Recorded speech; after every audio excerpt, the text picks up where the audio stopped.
De eso queremos hablar en esta noche, sobre una joya llamada Evangelio.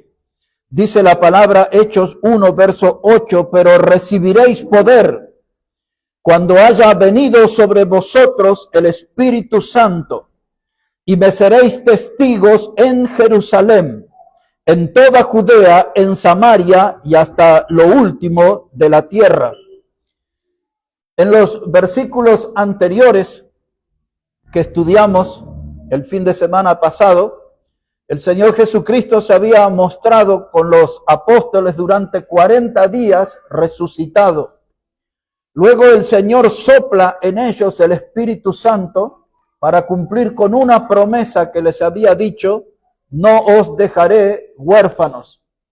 El Señor le pidió a los que estaban decididos a ir por todo el mundo y predicar el Evangelio a toda criatura que fueran a Jerusalén. Y allí recibirían el cumplimiento de la promesa, todos serían llenos del Espíritu Santo. Y ahora Dios les está confiando la joya más preciosa que se llama Evangelio. Dios abre su corazón y revela cuál es su plan, cuál es su programa. Y le dice: ahora ustedes me serán testigos en Jerusalén, en Judea, en Samaria y hasta lo último de la tierra. A cada uno de esos lugares tenían que llevar la joya más preciosa, la joya más luminosa, la joya más espectacular, que es la salvación eterna en la joya del Evangelio. Esa era la misión. Cada ser humano debería saber algo acerca de esa joya tan preciosa y tan valiosa que es el Evangelio, que es la salvación eterna en Cristo. Dios les presenta el programa, les presenta el desafío. ¿Quieren ser parte de esto? Pero hay una advertencia: tienen que ser testigos. Y nosotros ya hemos explicado en este púlpito la palabra testigo, del idioma griego martinión, que significa mártires, que el predicar el Evangelio, el llevar esa joya preciosa por todo el mundo iba a tener un costo alto. Todos ellos iban a morir de una manera muy violenta. Y así fue. Ninguno se echó atrás. Allí fueron los 11 más Matías, que fue contado con los apóstoles, y todos fueron llenos del Espíritu Santo, y el programa de Dios comenzó a avanzar. La joya se empezó a distribuir por el mundo, y ahora nuestra memoria nos dice que el Evangelio de Mateo, en el capítulo 28, versos 18 a 20, Jesús les había dicho que ellos tenían que ir por las naciones y hacer discípulos, bautizándolos en el nombre del Padre, del Hijo y del Espíritu Santo, y enseñándoles que guarden todas las cosas. Y dijo Jesús: y yo estaré con ustedes hasta el fin del mundo. Ese es el aliento. El sufrimiento, el padecimiento no serán solos. Yo estaré junto a ustedes. Y Él nos dio las lecciones de lo que es sufrir el padecimiento, el tormento, porque Él lo pasó primero. Él le enseñó con su propia vida, yendo a la cruz, le mostró a los discípulos y a nosotros lo que es entrar en la escuela del sufrimiento. Porque el anunciar el Evangelio, el llevar esta joya tan preciosa, es algo costoso, porque el mundo se resiste a esto. Dijo: pero tienen que ir por las naciones y tienen que hacer discípulos. Esa palabra, seguidores de Cristo. Cuando uno sigue a Cristo, el primer paso es cuando cree en el Evangelio, cuando uno es salvo. Si uno no es salvo, no puede seguir a Cristo. Así que esa era la misión. Y ahora, tiempo después, ya en el encuentro con el Cristo resucitado, a Pablo una misión muy especial, que él llevara el mensaje del Evangelio a todos los gentiles, es decir, a todos los que no eran judíos. Leemos algo de esto aquí en Hechos, el capítulo 13. Observe cómo dice la palabra de Dios. Hechos, el capítulo 13, versículo 46. Y a la vez que vamos leyendo, hermanos, vamos ahí descubriendo y aprendiendo lo que fue el plan de Dios para distribuir la joya preciosa del Evangelio en este mundo. Libro de Hechos de los Apóstoles, el capítulo 13, verso 46. Dice la palabra, entonces Pablo y Bernabé, hablando con denuedo, dijeron, a vosotros a la verdad era necesario que se os hablase primero la palabra de Dios. Mas puesto que la desecháis y no juzgáis dignos de la vida eterna, he aquí nos volvemos a los gentiles.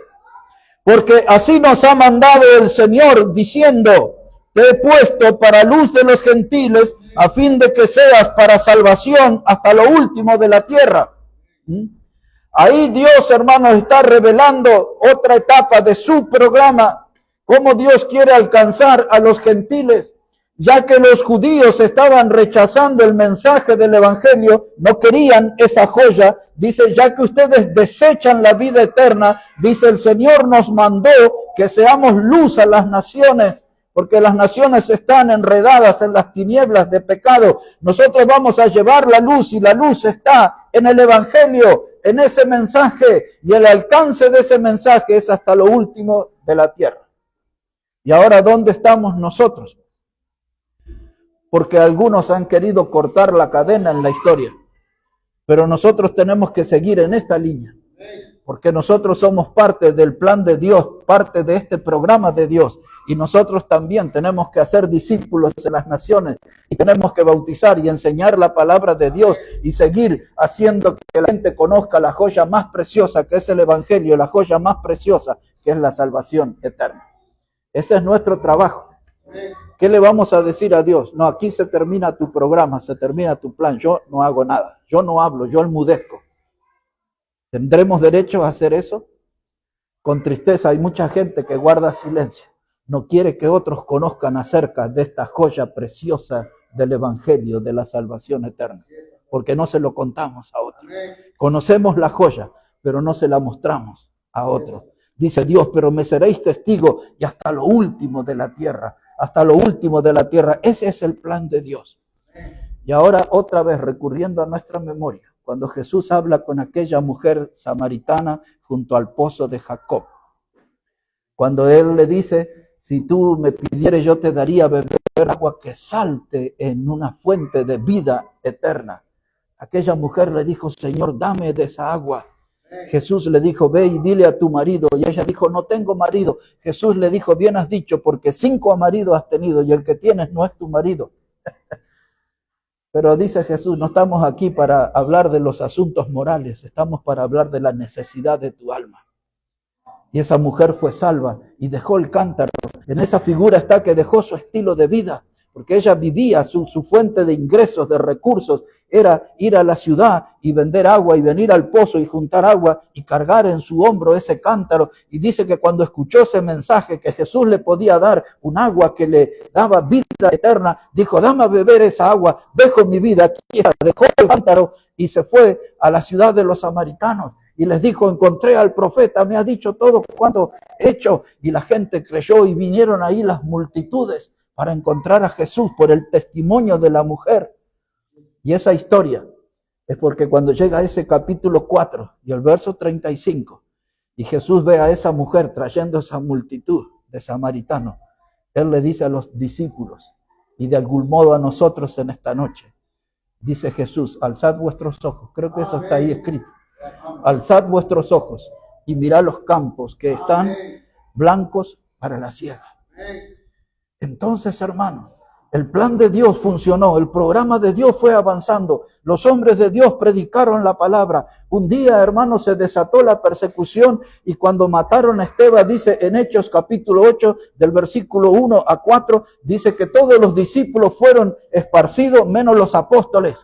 Porque los apóstoles no habían terminado con la misión de predicar a toda Jerusalén. Cuando terminaban eso, entonces ellos también se iban a ir. Y así es que Pablo llega a Roma y hay otro que llega a Cartago y así se van por distintos lugares. Hasta Armenia llegaron y predicaron la palabra. Fue donde murieron algunos de los apóstoles. El programa de Dios fue adelante, hermano. La palabra de Dios fue avanzando. Es una palabra viva, no hay nada que la pueda detener, no hay frontera, no hay, hermanos, asuntos culturales, no hay ninguna cosa que pueda frenar el avance de esta palabra. Y Jesús le dice, alzad vuestros ojos, porque hay muchos cristianos que viven mirando al piso, hay muchos cristianos que viven mirándose su propio ombligo y no pueden ver las necesidades de la gente que le rodean. Jesús dice, alzad vuestros ojos, miren, ahí están todas las almas, los campos ya están listos para la siega. Claramente Jesús estaba hablando, este es un tiempo de cosecha. Y ahora eso es lo que nosotros aquí en la Iglesia Bautista Maranata necesitamos entender, que en el programa de Dios estamos en un tiempo de cosecha, hay que cosechar. Y cuando eso sucede, yo no me puedo quedar en mi casa, tengo que salir a trabajar.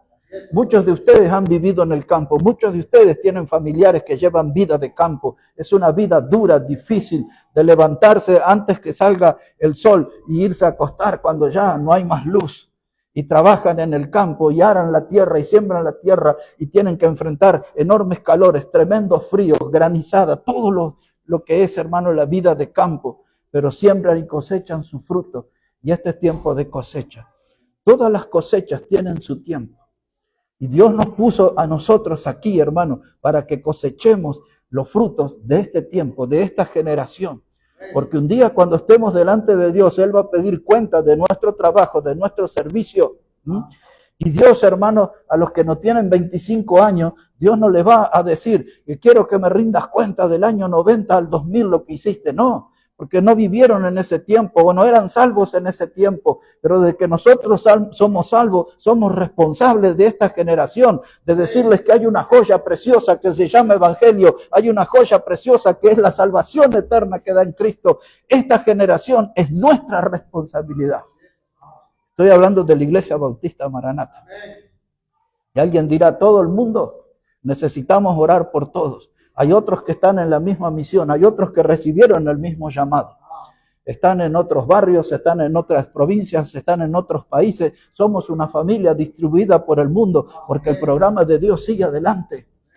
La joya preciosa tiene que llegar a cada alma. Es una tarea difícil, muy difícil. Por eso el salmista decía que irá andando y llorando el que lleva la preciosa semilla. Ahí nosotros vemos que son difíciles, hay que ir andando, hay que moverse, hermano, detrás de las almas, hay que sembrar. Y dice ahí ese Salmo 126, el versículo 6, pero volverá con regocijo trayendo sus gavillas. Está hablando que hay un tiempo de cosecha, hay un tiempo para levantar la cosecha. Hermanos, la naranja tiene un mes. Si usted no baja las naranjas en ese mes del árbol, allí, hermanos, se empiezan a descomponer, se caen y no sirven más. Las zafras de caña de azúcar tienen un mes, los limones un mes. Allí, hermanos, cuando se arman para ir a levantar las aceitunas en La Rioja, es un mes. Las manzanas en Río Negro, es un mes, hermano. Esta semana no hubo quien levantara 5 hectáreas de cebolla, se echaron a perder. Ahí estaban todas las pilas en la provincia de Mendoza. En el mismo lugar, hermano, se estaban perdiendo otras clases de frutas como tomates. En otros lugares, hermanos, el arándano tiene un tiempo limitado, hay que levantar, hay un tiempo para cosechar. Este es el tiempo para nosotros, para cosechar almas. Este es el tiempo. No dejemos que se venza, no dejemos que pase el plazo, porque si no, ya será tarde para alcanzar a las almas. El diablo se la va a llevar, el diablo anda agitado, movilizado en el camino ancho de la perdición, empujando a ese rebaño, hermanos, empujándolos a las llamas eternas del infierno. Y 2 por 3 escuchamos de cantidad de muertos, son como esas estampidas de búfalo ruidosas, y el diablo trabaja y sabemos, y tantos muertos acá, y un terremoto, y tantos muertos allá, en una masacre, y el diablo está en el camino ancho, empujando almas al fuego eterno. Hay una sola forma de detener eso, y es predicando el Evangelio. Hay una sola forma de detener eso, y es mostrando la joya preciosa de la salvación eterna que Dios nos confió, el Evangelio. Hay una joya preciosa, mis hermanos. Quiero que vea ahora aquí en la palabra de Dios también. Quiero mostrarles el Evangelio en diferentes etapas. Así lo vamos a hacer. Cuando el Señor Jesucristo muere en la cruz del Calvario, del otro lado queda un periodo de tiempo que la Biblia le llama la ley.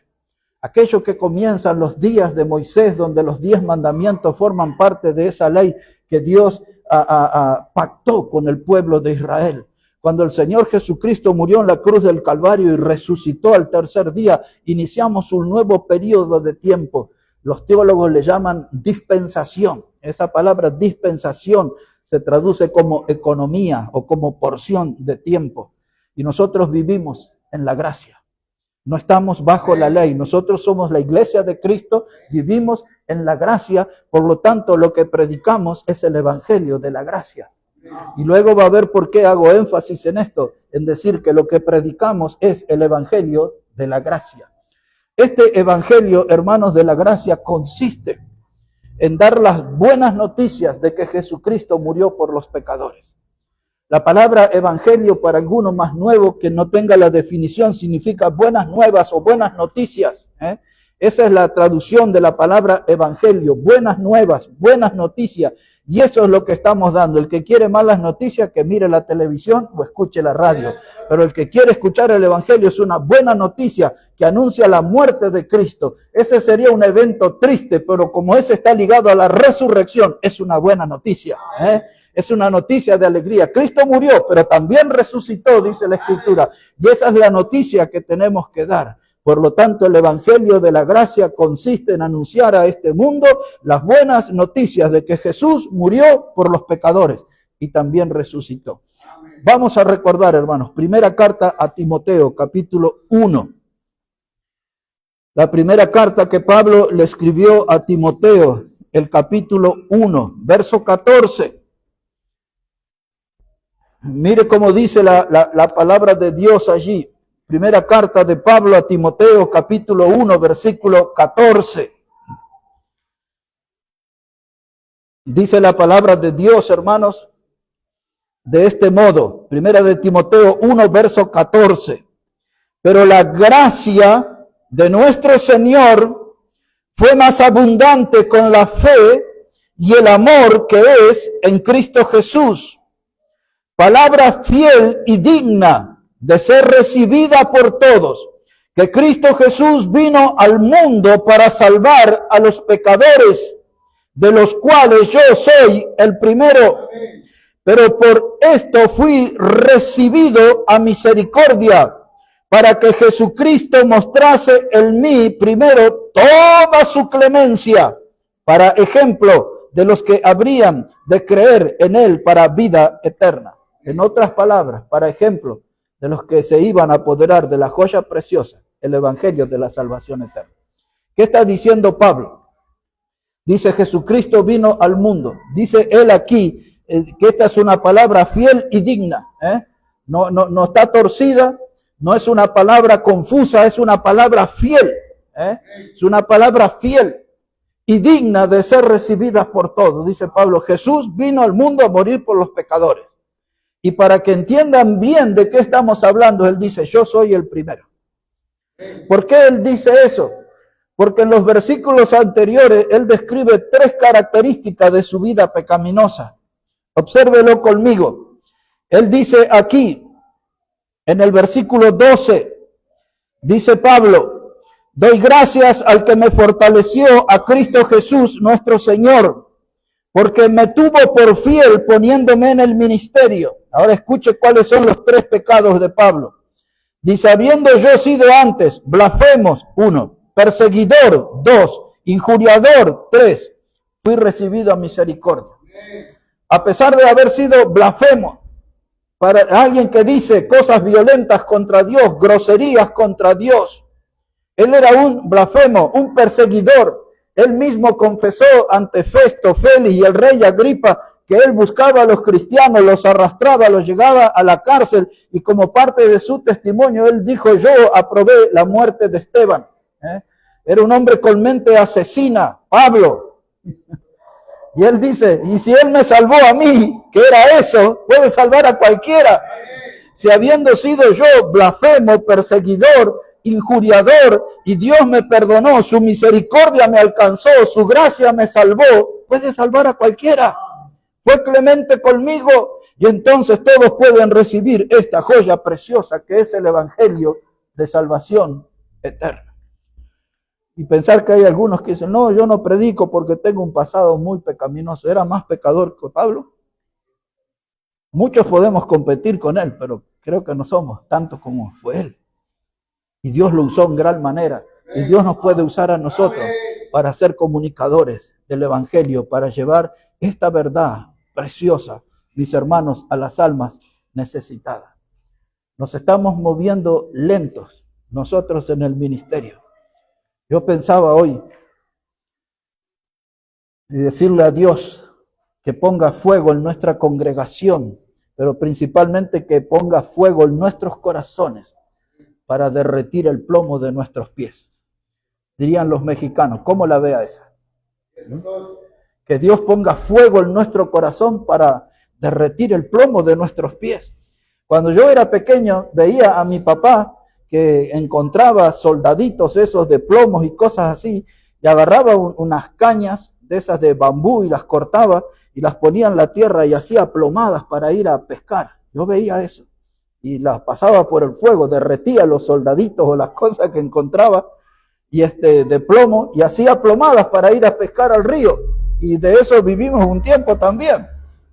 Y hermanos, yo veo que nuestros pies son pesados, son pesados. Necesitamos que algo derrita el fuego de nuestros pies y vayamos detrás de las almas. No están tan lejos algunas de esas almas forman parte de nuestra familia. Algunas de nuestras almas lo tienen la máquina de costura de enfrente, en el lugar donde usted trabaja, en la cuadra donde vive. No hay que ir muy lejos.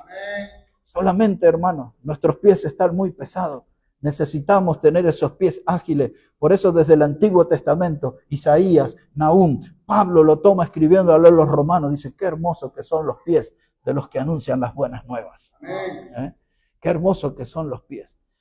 Hermanos, tener esos pies ágiles como la gacela que se mueve con gracia y con rapidez. Necesitamos esa clase de pies para poner al alcance de las almas necesitadas la joya más preciosa, el Evangelio, la salvación eterna. Es tiempo de cosecha, hermano. Es tiempo de salir y trabajar, de repartir folletos, de invitar, de hablar abiertamente de Cristo. Es tiempo de levantar cosecha, no de dormirse en el granero o en el galpón.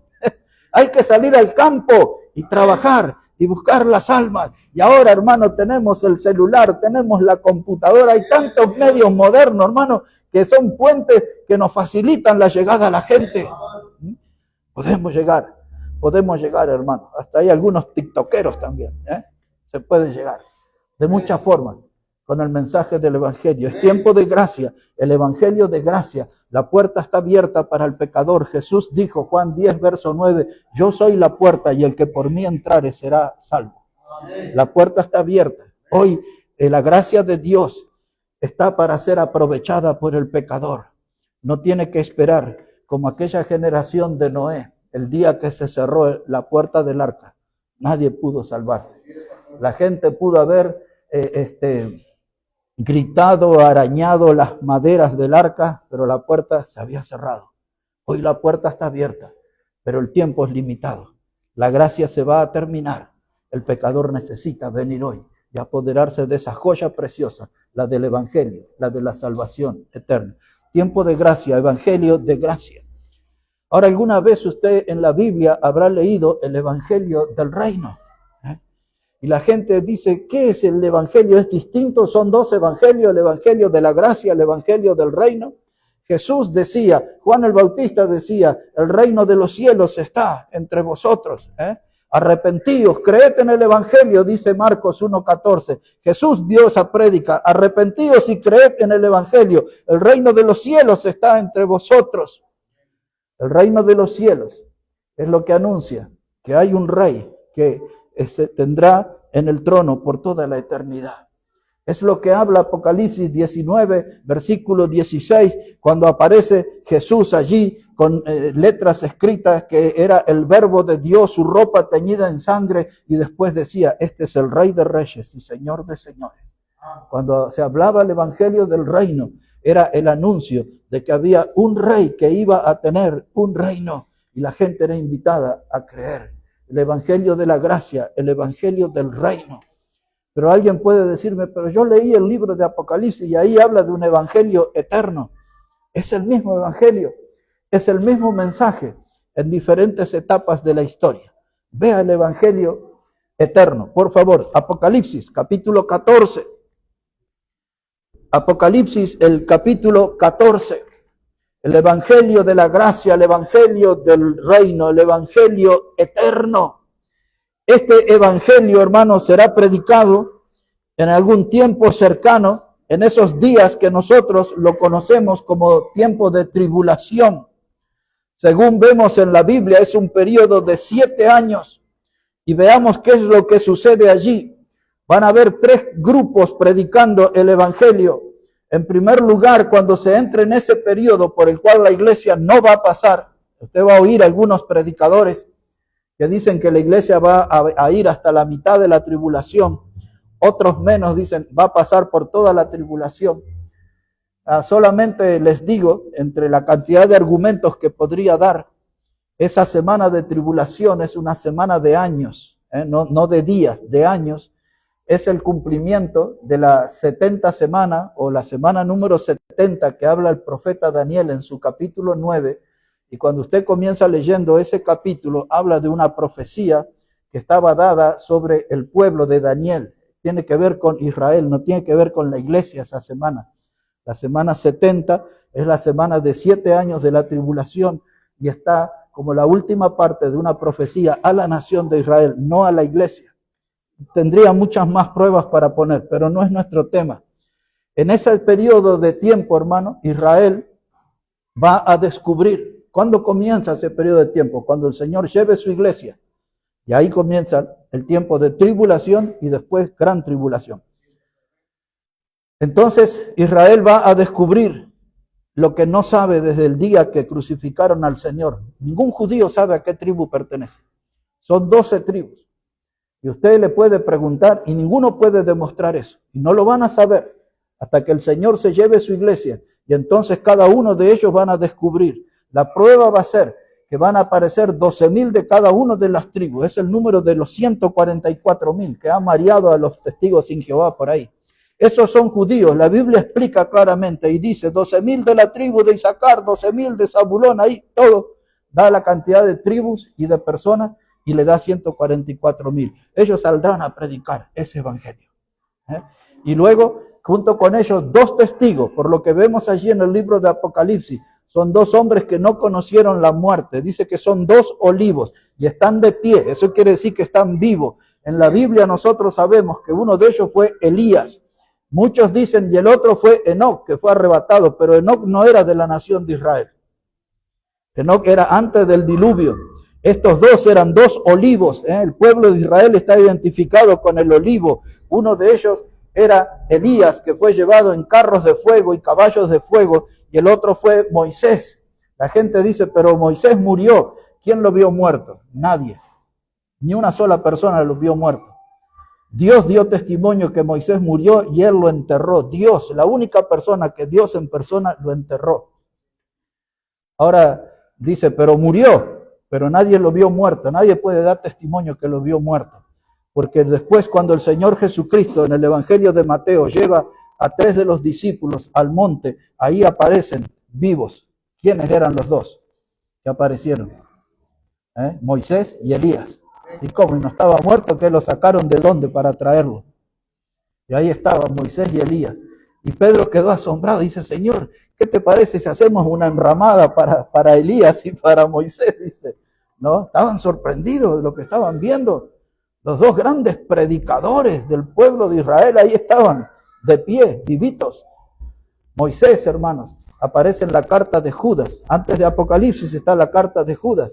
Y allí se nos cuenta este evento, que el arcángel Miguel estaba peleando con Satanás por el cuerpo de Moisés. ¿Para qué van a pelear por ese cuerpo si no iba a ser usado? Así que, en síntesis, aterrizamos de nuevo en Apocalipsis. Y ahí van a estar esos 2 testigos, que luego serán muertos por el anticristo y delante del anticristo serán llevados al cielo y todo el mundo verá cómo se van al cielo. Pero eso tenemos que estudiar la profecía de nuevo. Pero déjeme hablarle aquí del evangelio eterno, porque va a haber un ángel que va a predicar el evangelio eterno. Los 144,000 más los 2 testigos más este ángel predicarán el evangelio eterno. ¿Cuál es el evangelio? Es el mismo de la gracia, es el mismo del reino, es el evangelio eterno. El centro del evangelio es Cristo. La joya más preciosa es la salvación del hombre. Véalo conmigo. Apocalipsis 14, verso 6. Apocalipsis 14, verso 6.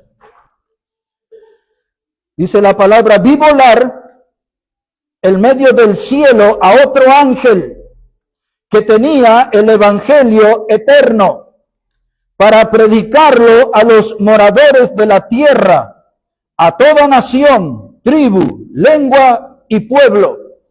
Cuando el Señor habló con los apóstoles, ¿qué les dijo? Me seréis testigos, Jerusalén, Judea, Samaria, hasta lo último de la tierra, todo, pueblo, lengua, tribu, todo. Es el alcance que debe tener el evangelio. Verso 7. El ángel dice: a gran voz, temed a Dios y dadle gloria, porque la hora de su juicio ha llegado. Y adorad a aquel que hizo el cielo y la tierra, el mar y las fuentes de las aguas. Ahora, hermano, este evangelio es eterno, porque es una verdad que permanece para siempre. Usted puede poner al lado, si quiere, de la expresión de Jesús cuando dijo: los cielos y la tierra pasarán, mi palabra no pasará. Esta es la misma relación con el evangelio. Es un mensaje eterno, permanece para siempre. Ese mensaje es predicado por un ángel. No voy a entrar en detalles, pero solo para que sepan algunos. Son muchos los teólogos que creen que ese ángel es el mismo Señor Jesucristo. Muchos son los que creen eso. Y algunos dicen: pero ¿cómo puede ser que sea el Señor Jesucristo si el Señor Jesucristo se supone que está en el cielo con su iglesia? ¿No? Y entonces, a los que hacen ese planteo, yo les diría, deben pensar que el Señor Jesucristo es Dios y Él está en todo lugar, puede estar arriba y abajo. En otras palabras, yo le digo, yo la verdad que no lo sé, pero no me animo a decir que no. Posiblemente, muy posiblemente, este ángel sea el Señor Jesucristo. Subraya esa palabra, muy posiblemente. No tengo ningún argumento en contra de eso. Sea o no sea, hay un ángel aquí predicando un evangelio que es eterno, alcanzando a aquellos que son perseguidos por el anticristo, maltratados por el anticristo en esos días. Y hay dos palabras que yo quiero que note en esta expresión del ángel, del versículo 7. Dice el ángel en ese verso 7, a gran voz, temed a Dios. Que la gente tenga reverencia por Dios, respeto por Dios, en días donde el diablo va a tener ahí una actuación, hermanos, bien dolorosa a través de su criatura preferida, que es el anticristo y el falso profeta.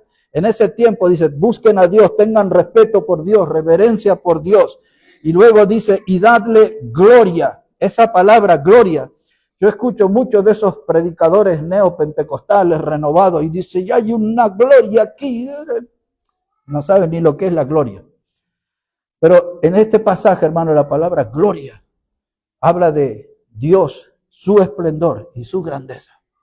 Considere a Dios en su esplendor, en su grandeza. Y puede poner la palabra majestad también. Dios, su majestad.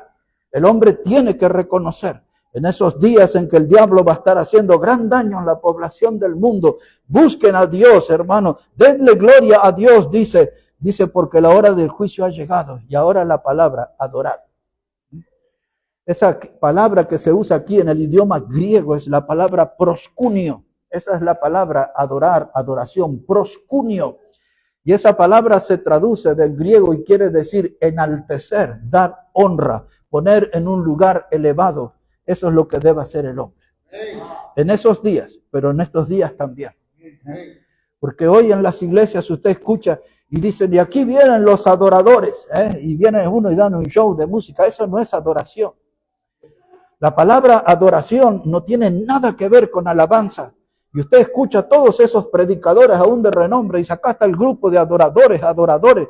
Cuando en el Evangelio de Juan capítulo 4, el Señor Jesús entra a debatir con la mujer samaritana y ella le plantea, porque nuestros padres adoraron en Samaria y ustedes dicen que se debe adorar aquí. Y el Señor Jesús le dijo que el Padre busca verdaderos adoradores que adoren en espíritu y en verdad.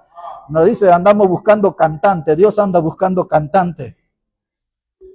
Hermano, cuando el diablo lo llevó, o en realidad fue el Espíritu, pero cuando estuvo con Jesús en el desierto y le sometió a toda clase de tentaciones, en un momento el diablo le mostró todos los reinos de la tierra y le dijo, todo esto te daré si postrado me cantares.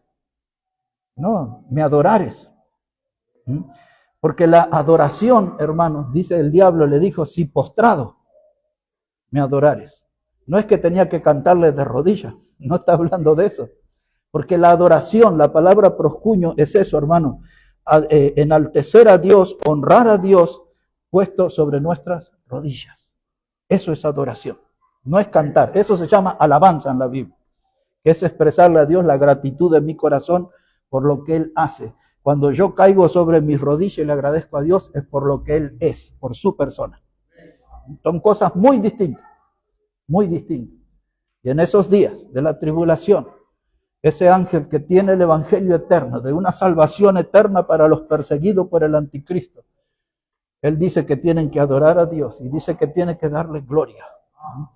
Y dice porque la hora de los juicios han llegado. La joya del evangelio será exhibida en aquellos días difíciles de la tribulación. Un evangelio, hermanos, de la gracia, el evangelio del reino, el evangelio eterno es el mismo evangelio, el centro es la misma persona, el Señor Jesucristo, el fin es el mismo, el programado por Dios, presentar la joya de la salvación eterna. Esta tarde tenía algunas dudas de hablar, pero hay otro evangelio que nadie habla y yo solamente se los voy a mencionar para cerrar. Y está ahí en la Biblia. Busque ahí en 2 de Corintios capítulo 4. Este evangelio no tiene nada que ver con los tres que he presentado, pero quiero que note algo allí. Nunca prediqué de esto así, pero se los voy a mencionar hoy. Segunda carta a los Corintios, el capítulo 4. Segunda carta de Pablo a los Corintios, el capítulo 4. Quiero que observe ahí, por favor, versículo 3. Segunda de Corintios, el capítulo 4 y versículo 3. Así dice la palabra de Dios, pero si nuestro evangelio está aún encubierto, entre los que se pierden está encubierto, en los cuales el Dios de este siglo cegó el entendimiento de los incrédulos, para que no les resplandezca la luz del evangelio de la gloria de Cristo, el cual es la imagen de Dios. Ahora, Pablo aquí, hermanos, habla de un evangelio encubierto. Eso no se predica, no se anuncia, pero él menciona así. Hay un evangelio que está encubierto. Y él comienza en el verso 3 diciendo, si nuestro evangelio está aún encubierto. Entonces tenemos que preguntar, ¿a qué se refiere Pablo cuando dice nuestro evangelio? Porque el evangelio es de Cristo, pero en el camino a Damasco, Cristo le confió el mensaje del evangelio a Pablo. Cuando Cristo eligió a los apóstoles, Él les confió el mensaje del evangelio y les dijo, id por todo el mundo y predicad el evangelio a toda criatura. Cuando Él dice nuestro evangelio se refiere al que Dios nos confió, a que la autoridad divina nos confió, a los que el Señor Jesucristo puso bajo nuestro cuidado, nuestro evangelio, el que recibimos directamente del Salvador. Ahora ese evangelio está encubierto, dice Él. ¿Quién ha hecho esa tarea? El diablo. Dice que el príncipe de este mundo le cegó el entendimiento para que no le resplandezca la luz del evangelio. Por eso nosotros necesitamos comprender que este mundo está oscura, no solo por las tinieblas que les azotan, sino que sus mentes están en oscuridad. Su corazón está en oscuridad, su alma está en oscuridad. ¿Y qué es lo que necesitan para salir de ese estado? La luz del evangelio. ¿Y cómo la van a recibir? Con la iglesia bautista predicándole. ¿Y dónde predica la iglesia bautista? Bueno, no sabemos bien, pero tendríamos que decir, sí, ¿no? Predicamos todo, en todo lugar, porque el Señor nos mandó a ser sus testigos. Somos parte del plan de Dios, somos parte del programa de Dios. El trabajo no terminó. Hay que ir hasta lo último de la tierra. Hasta lo último de la tierra. Porque a lo último de la tierra hay gente perdida. Y alguien hizo bien el trabajo, mis hermanos. Porque cuando usted mira, se pone frente a la figura del mundo. Cuando usted se ve frente al mapa, nosotros estamos colgados ahí. Argentina, Bolivia, Chile, estamos colgados allá abajo en el mundo, hermano. Alguien hizo bien el trabajo porque llegó a nosotros. Mire a qué distancia que estamos de donde empezó todo en Jerusalén. Alguien hizo bien el trabajo, hermano. Alguien siguió adelante con el plan de Dios, con el programa de Dios. El evangelio fue yendo, hermano, de nación en nación. Alguien cumplió, alguien hizo bien su tarea. No seamos nosotros los que la arruinemos. Nosotros también tenemos que seguir haciendo esa tarea. Hay una joya preciosa para lucir. Hay una joya preciosa para mostrar. Es la joya del evangelio. Es la joya de la salvación eterna. Algunos de ustedes, un día que vayan al centro de la ciudad de Buenos Aires, cerquita del obelisco, la calle, esa Cerrito 9 de Julio son las que forman parte de la Irigoyen, son las 3 calles que forman ahí, el espacio donde está el obelisco. La primera para acá es Talcahuano, la que sigue es Libertad. Recuerde eso, cuando un día anda ahí cerca de esa calle Libertad, usted va a ver una cantidad de vidrieras. Y ahí están mostrando, exhibiendo toda clase de joyas. Nunca me atrajeron las joyas, pero varias veces tuve que llevar predicadores, gente que vino de otros países que acá estaban en buenos precios, y así que anduve mirando las vidrieras, las joyas. Y de oro, y le escuché al hombre, mire, este es de 18 quilates y este es de 23, y vaya a saber qué es todo eso. Pero lo que sí puedo asegurarles, del recuerdo que tengo de todas esas vidrieras que vi, nunca vi una joya tan hermosa como la del evangelio. Esa es la joya más preciosa. Esa es la joya más valiosa. Y esa es la joya que Dios nos ha permitido conocer para que su brillo de salvación pueda llegar a otras vidas. Hay que compartir esa joya, hermano. No seamos egoístas. Ya hemos sido salvos. Ya Cristo nos salvó. Ahora queda la otra parte de la misión. Ir por el mundo y predicar el evangelio. Exhibir la joya más preciosa de Dios, que es la salvación eterna en Cristo. Vamos a orar al Señor. Padre Celestial, queremos darte las gracias en esta hora por tu palabra y queremos agradecerte por tu gran amor, porque nosotros también, como Pablo, somos pecadores y un día necesitamos de Jesús como nuestro Salvador. Y queremos agradecerte, Dios, porque un día tu palabra nos alcanzó, tu misericordia, tu gracia salvadora en Cristo vino a nosotros y lavaste nuestros pecados y nos perdonaste, porque esa sangre preciosa tenía poder para limpiarnos enteramente. Y ahora nos has hecho tus hijos, nos has hecho miembros de tu familia, Señor, y somos herederos de la vida eterna. Desde aquel momento que recibimos y creímos en esa joya preciosa que es el evangelio de la salvación. Queremos pedir, Padre, que bendigas tu palabra y que llenes nuestra vida de ánimo para compartir esta verdad con otros. Hay tantas almas necesitadas, familias derrumbadas, que necesitan de este mensaje precioso de la salvación eterna en Cristo. Anima nuestros corazones. Y como hemos dicho, Dios, pon fuego suficiente en nuestro corazón para derretir el plomo de nuestros pies y poder ir con rapidez, con ligereza, detrás de los perdidos. Y que esa pueda ser nuestra principal misión en esta vida. Ver a los perdidos de hoy, salvos eternamente por Cristo. En su nombre oramos. Amén y amén, Señor. Amén. Que Dios bendiga, hermanos, su palabra, que el Señor bendiga cada vida aquí.